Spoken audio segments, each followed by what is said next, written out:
What is up, ladies and gentlemen, boys and girls? Welcome to the Be Great podcast. Today we have another top 10 position rankings for the upcoming 2025 NFL draft. Today we got running backs. I'm very excited for this episode. I feel like this running back class is one of the better running back classes that we've had in years. A lot of studs. I mean, even deep into the fifth, sixth, seventh round, you can get a stud running back in this class to the point where I have 10 guys. I have my top 10, but I also have some honorable mentions. So we're going to get into that right now. So let's start with the honorable mentions. All right. The guys who just barely missed the cut. I have five guys. All right. So Trevor Etienne, a guy who played for Georgia this year. I was kind of surprised that he had declared for the draft. I thought he'd come back for another year. He looked good at the Senior Bowl, and overall, he's a good player. And I think he's a guy that a lot of people are going to sleep on. But I think he can surprise a lot of people at the next level. Kalel Mullings, a guy who was the best running back for Michigan all season. Donovan Edwards, he was one of the most overrated college football players of all time, in my opinion. He was on the cover of the college football video game, wasn't even the best running back on his roster. Kalel Mullings was way better than him, and Kalel Mullings had a great season at Michigan. Raheem Sanders with South Carolina. He was at Arkansas first, then with South Carolina. Just an overall solid running back. That's really what he is. I mean, he's just a solid back, and a lot of teams could use that. RJ Harvey for UCF, another guy he can be explosive. He's a very good running back. Had a great season with UCF, and then Devin Neal, running back from Kansas. I know he's probably in a lot of people's top 10. He just missed the mark on mine. I think he is a good running back, but I think there's some guys that are ranked below him that are simply better. So I'll go from 10 to 1. At 10, a guy who fell a ton this year, unfortunately, Ollie Gordon.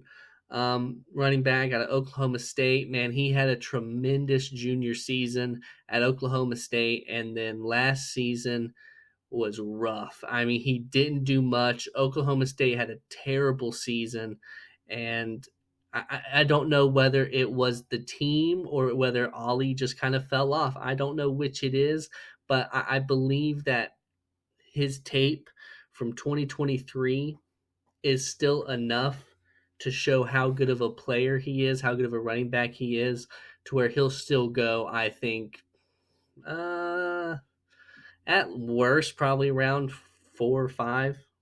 That's what I believe. At number 9, a guy a lot of people aren't talking about, Taj Brooks out of Texas Tech. Very underrated. He's a guy who I think he's below Devin Neal and a lot of draft analysts, draft experts, whatever you want to call them. But I think Taj Brooks is better than Devin Neal. I think he's extremely underrated, and he had a great season with Texas Tech. He's had a great career and college career, I guess I should say. And I think he could really translate well in the next level. And that goes for the next guy as well, Kyle Monangai, I think I say his name, out of Rutgers. Another guy slept on. Not a lot of people talk about him. I think he's a tremendous running back. I think he's better than Devin Neal, better than Harvey, better than Raheem, and I could really see him at the next level popping off. I could see that 100%. He's a great running back. Oh, and by the way, I just realized this. Another guy I did not put in the honorable mentions, but I meant to, is DJ Giddens out of Kansas State. Another guy who's a tremendous running back, deserves a lot of love. I wouldn't have him in the top 10. I'd have him just missing, but he's another great running back in this class. This top 7 to me are all guys who at the next level in the NFL I think could be elite, in my opinion. Would I predict it? I don't know, but I think these top 7 all have the potential to be elite running backs at the next level. That's how I feel about this class. Okay, so we'll start at number 7. Probably a lot of people are going to be surprised I don't have this guy higher. I know there's probably a lot of people who would put him top 5 in this class. I simply don't see it that way, and that's Quinshon Judkins. I've always felt as if he's been a little bit overrated, even when he was at Ole Miss. I think he's a very good running back. Don't get it twisted. But I think that he has a lot of down games and down performances. I think he's inconsistent. And I think that he wasn't even the best running back on his roster. That's my thing. And that's my opinion. Okay, I don't even think he was the best running back on his roster. We'll get to his running mate here later in the list, but I don't see Quinshon Judkins as the best running back on Ohio State this year. I don't see him as a top 5 running back in this class. I think he'll go top 5 in this class, but that's just not how I see it. Do I think he can still be elite at the next level? Yes, I do. I do. But again, that's just my personal opinion.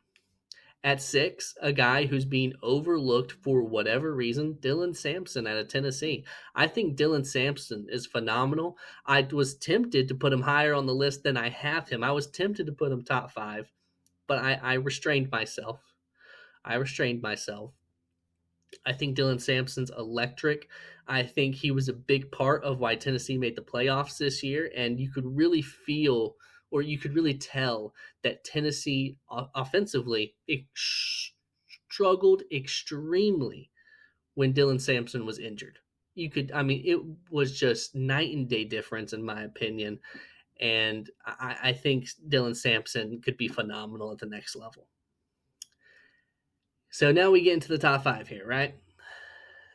At 5, this is a guy I've gone back and forth with. I feel like I think he's a lot of people's running back 2 in this class. And obviously I have him at running back 5. And I feel like he's being way overblown, way overrated. Do I still think he could be elite at the next level? Yes, I do. But there's just running backs I like better than this guy. And there were points where I was really low on him. There were points where I told people I think he's going to be a bust. There was points where I told people, yeah, I think he'd be really good. I've just gone so back and forth with this guy. And that's Amarian Hampton out of North Carolina. I watch him, and there are games where I'm like, okay, I see what's special about this guy. I can see it. But then there are games where I watch him, and I'm just like, he's not really doing much. Now, could that be because North Carolina was terrible this past season? That could be accurate. That could be an accurate representation of what was going on. Because obviously, if your team's worse, the player tends to look worse historically. But Amarian Hampton, I think I cannot pin down how I feel Amarian will translate in the next level. I really cannot pin it down. But we'll see. We'll see how I feel once we get closer to the draft about Amarian. We'll see how he does at the combine and all that stuff. At 4, a guy who kind of just bursted onto the scene out of nowhere. That's Caleb Johnson out of Iowa. Again, he's probably, for most people, he's probably running back 3 or 4, about where I have him. I think he has the potential to be really good at the next level. I love drafting him to the Raiders in the 2nd round. To me, that just makes sense. I don't know why. But Caleb Johnson just seems like a Raider in my opinion.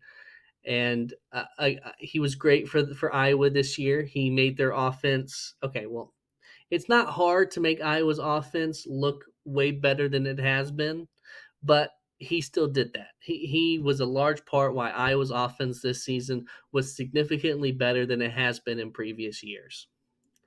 And I think he could be a real star at the next level. But let's get into the top 3. These 3 guys I love, okay? 2 of them are probably kind of understandable. The 3rd guy, I'll probably have to explain it, okay? But at 3, I have Cam Skattebo. Look, I think everyone loves Cam Skattebo, okay? And we all know why. This guy has heart. He has passion. He single-handedly kept Arizona State in that game against Texas. I mean, the guy caught a touchdown. He threw a pass. And he ran for multiple touchdowns, I think. And by the way, no, he did not catch a touchdown. He did throw for a touchdown. So he threw for a touchdown, he caught a long pass, and then he ran for multiple touchdowns. And I remember tweeting out, I was like, okay, so Cam Scatterboo is just Peyton Manning, Julio Jones, and Derrick Henry all mixed into one, apparently, with this guy. Okay? I mean, Cam Scatterboo, he's your lunch pail guy, first guy in, last guy out. That's the workhorse. That's who this guy is. He's going to bring the heart, okay, to your team. He's going to be a leader of your team. That's who this guy is. And I love watching him play. And I think he could be tremendous at the next level. I absolutely think. I think if you could have a real quick, elusive guy mixed with the boom that Cam Scatterboo brings, the power that Cam Scatterboo brings, I think you could have a really dangerous combination. To me, Scatterboo, man, I'm a Steelers fan.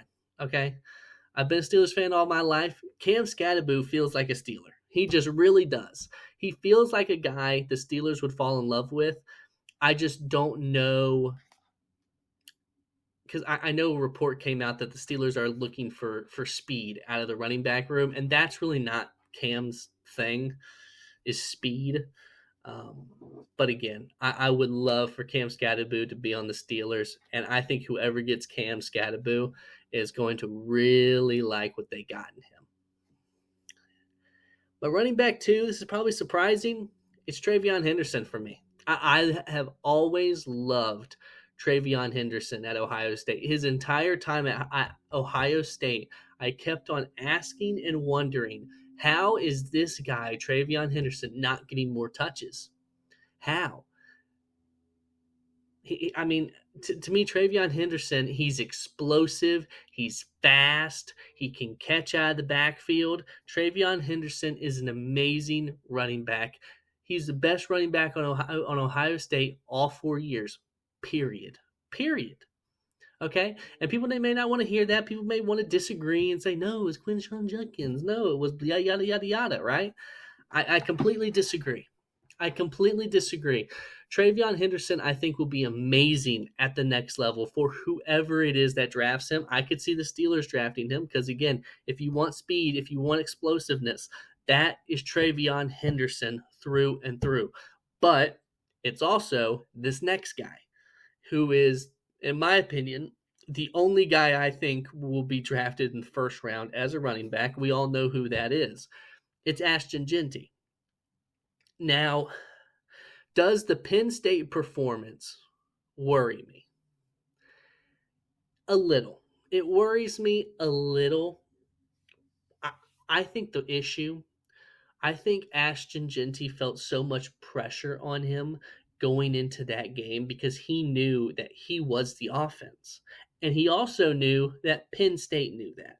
And Penn State had an amazing defense. Okay? Amazing defense. And I think he just kind of felt the pressure in that moment, in that game. But you cannot deny the talent that is Ashton Jeanty. Okay? You cannot deny it. He is an amazing player. And I think he's the only certified first round pick out of these running backs. Not because I don't think the others deserve it. I just think that's how it's going to play out. If there's another, I could see Amari and Hampton getting drafted in the first round. I think that'd be a miss for whoever does that, but I could see it. As far as who drafts Ashton Jeanty, I could see him go. I could see him go as early as 6 to the Raiders. Obviously, going at 12 to the Cowboys is a popular thing for a lot of people to do. I could see him go to the Broncos at, 20, 21, something like that. I could see him go to the Broncos, and I would love that pick for the Broncos. I could see him go to the Steelers. After the Steelers, who would pick him? I could see the Commanders maybe picking him if he falls that far. But again, I don't see Jeanty making it past the Steelers, mainly because I see a lot of people who could pick him before the Steelers, and I think the Steelers would pick him if he made it to them. Possibly. Again, it depends on who else is available, but that's how I see this running back class. I think Ashton Genty is a phenomenal player. I think he's going to translate well to the next level. And I'm going to hate if he. I think the Cowboys could really use him, but my thing is that the Steelers. It's looking to me like the Steelers are not going to bring Najee back. So I almost wonder if the Cowboys will try and get Najee from the Steelers. Um, that's what I almost wonder. And I think that'd be a good move for the Cowboys. Go ahead, you can take Najee. As a Steelers fan, I can't stand Najee. I know people want to keep talking about, oh, Najee, he's so underrated. He actually played really well for the Steelers. He was, please, just please. The guy does not make plays when you need him the most. Jaylen Warren is simply more explosive than him, period. And we better bring back Jaylen Warren. I love Jaylen Warren. And I feel like Jaylen Warren is what Travion Henderson could be at the next level. And that's no slander. Jaylen Warren is completely underrated. Okay. But that's my running back top 10. Next week, I'll be back with another episode, probably on Wednesday again. It's usually, if it's one episode a week, it's going to be Tuesday, Wednesday, Thursday. Okay. It's going to be one of those three. This week it's Wednesday. Next week, I'm hoping to do it on Wednesday as well. But yeah, that has been the running back top 10.